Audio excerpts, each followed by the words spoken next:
Hi అండి, అందరూ ఎలా ఉన్నారు? బాగున్నారా? నేనైతే బాగున్నానండి. ఈరోజైతే బంగాళదుంప ఫ్రై చేద్దాం అనుకుంటున్నానండి. ఎలా చేస్తానో మీరు చూడండి ఫ్రెండ్స్. కళాయి అయితే వేడెక్కిందండి.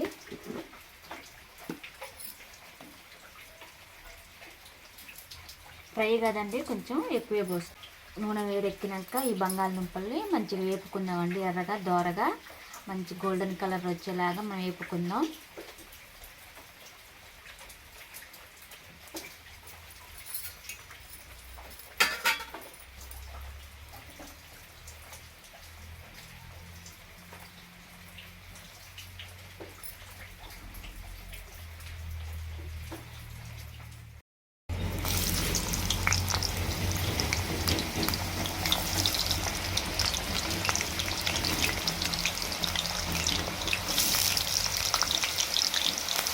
కొన్ని వేసుకోవాలండి.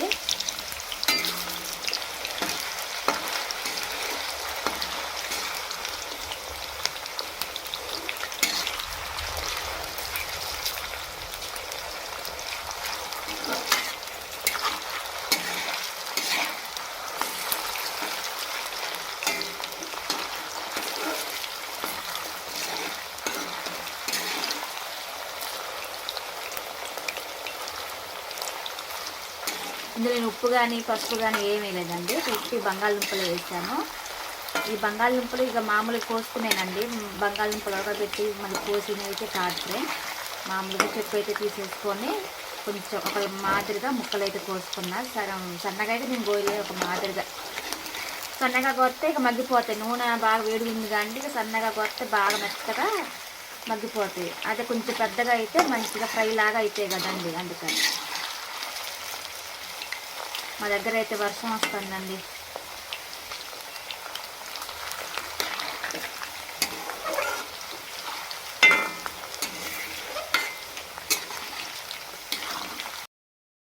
ఎగిపోయాయి, ఇలా తీసుకుందాం.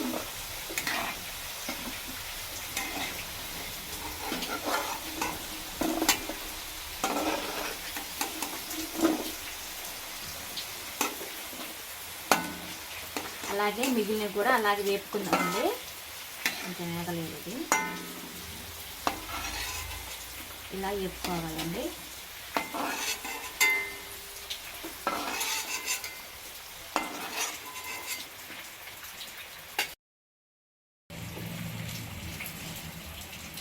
ఫ్రెండ్స్, ఇవైతే వేపుకున్నాను. ఇందులో పోపు దినుసులు,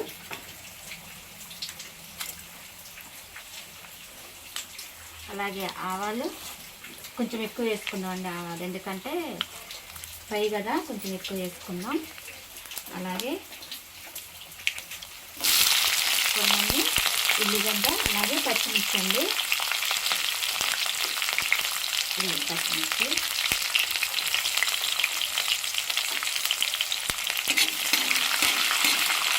ఉల్లిగడ్డ చిన్నదేనండి, పెద్దదైతే కాదు, చిన్న ఉల్లిగడ్డ.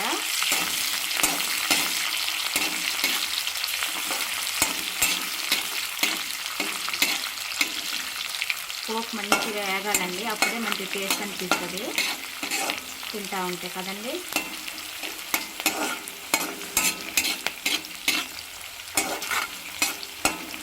గ్యాస్ సిమ్లోనే ఉందిలేండి, హైలో పెట్టలేదు, లేకపోతే మొత్తం మాడిపోద్ది కదా.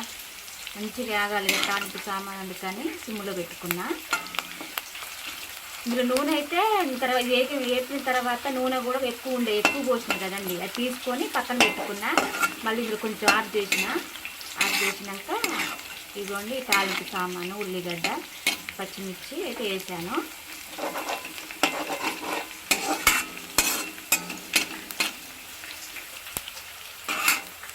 ఇందులోనే కరివేపాకు వేసుకుందాం.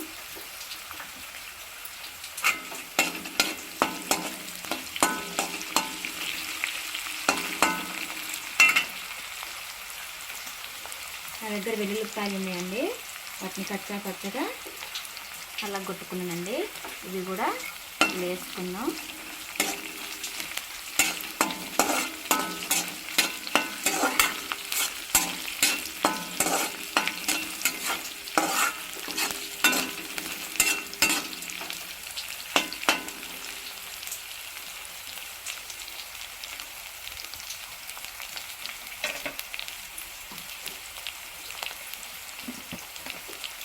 పసుపు,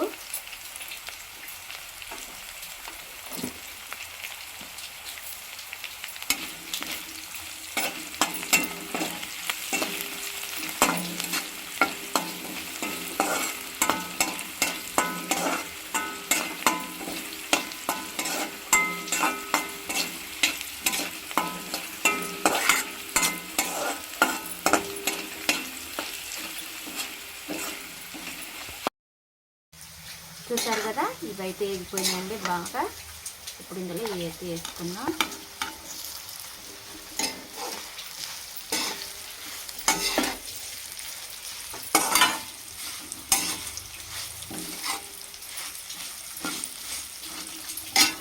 ఇందులోనే కారం వేసుకున్నాం.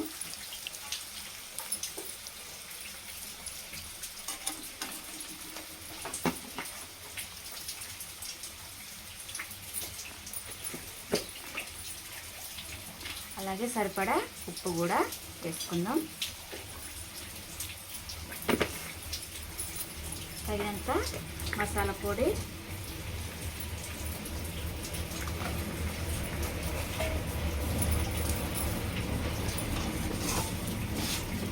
ఇప్పుడు కలుపుకుందాం అండి.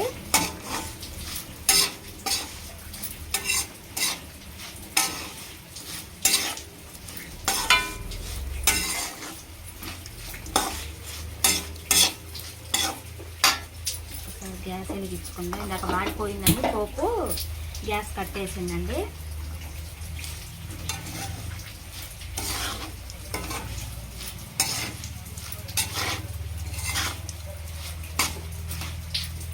ఫ్రెండ్స్ చూసారు కదా, బంగాళదుంప ఫ్రై అండి.